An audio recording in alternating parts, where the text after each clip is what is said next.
Petugas SAR gabungan melanjutkan pencarian dan evakuasi korban longsor di Desa Banaran, Ponorogo, Jawa Timur. Sekitar 1.500 personil tim SAR gabungan diterjunkan dari berbagai perwakilan Badan Penanggulangan Bencana Daerah. Petugas menggunakan berbagai alat untuk mencari dan mengevakuasi korban hilang.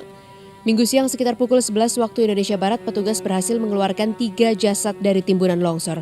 Ketiga jasad yang ditemukan akan diidentifikasi oleh tim Inafis. Sementara itu korban selamat dari tanah longsor di Ponorogo, Jawa Timur masih syok dan trauma. Warga masih menunggu kabar dari petugas mengenai nasib keluarganya yang belum ditemukan.